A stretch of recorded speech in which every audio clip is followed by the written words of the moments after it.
কই গো গিন্নি, তাড়াতাড়ি খাবার দাও না। খিদায় তো আমার পেটটা চুচু করতেছে। এতক্ষণ না খেয়ে থাকতে পারি? তাড়াতাড়ি খাবার দেও। খাবার কি আমি বানাবো নাকি? ঘরে কিছু নাই, একটা সবজিও নাই যে রান্না করব।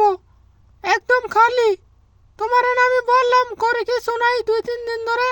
আমি তো এখান তো এখান থেকে এনে রান্না করি। এখন খালি পেটেই থাকো। আগো গিন্নি, এত রাগ করছো কেন? আমার হাতে তো এখন কোনো টাকা পয়সা নাই। কিভাবে বাজার করব? পকেটও যে ফাঁকা। তাহলে না খেয়ে থাকতে হবে তোমার। আমি কিভাবে রান্না করব? ঘরে তো কিছুই নাই রান্না করার মতো। তাহলে আর কি করব? আমার কাছেও তো কোনো টাকা পয়সা নাই। দেখি জমিদার বাবুর কাছে গিয়ে কিছু টাকা পয়সা পাই কিনা, পরে আবার এইগুলা শোধ করে ফেলবো।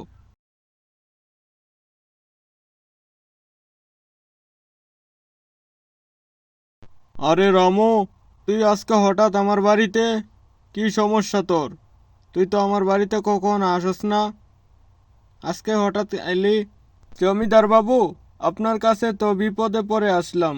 যদি একটু উপকার করেন, আমার কিছু পয়সা লাগবে।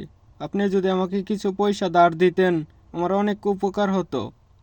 আরে আমি এখন টাকা পয়সা কাউকে ধার দেই না। আমি টাকা পয়সা ধার দিলে কেউ আমার টাকা পয়সা দিতেছে না সময় মতো, তাই ধার দেওয়া বন্ধ করে ফেলেছি। তোকেও আজকে আমি দেব না টাকা। জমিদার বাবু, আমার ঘরে চাল ডাল কিছুই নাই।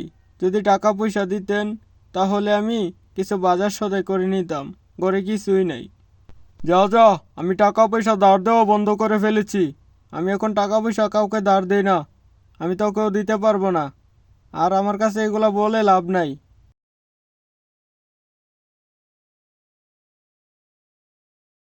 জমিদার বাবু আমাকে এভাবে না করে ফেললো। আজকে গরিব বলে আমাকে অপমান করলো। কপালে যা লিখন আর কি। আর কি করব? দেখি জসিম ভাইয়ের কাছে গিয়ে কিছু টাকা পয়সা পাই কিনা।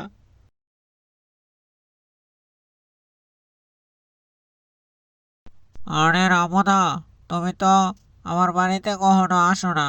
আজকে আমার বাড়িতে আসলে কি ব্যাপার?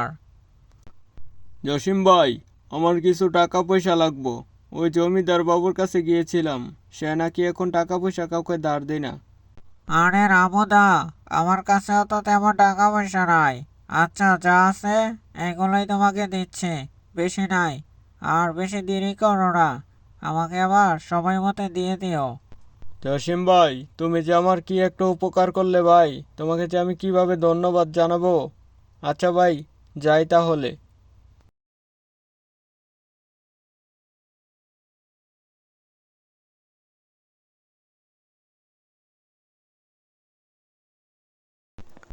গিন্নি, ও গিন্নি, এই নাও বাজার সদাই করে এনেছি।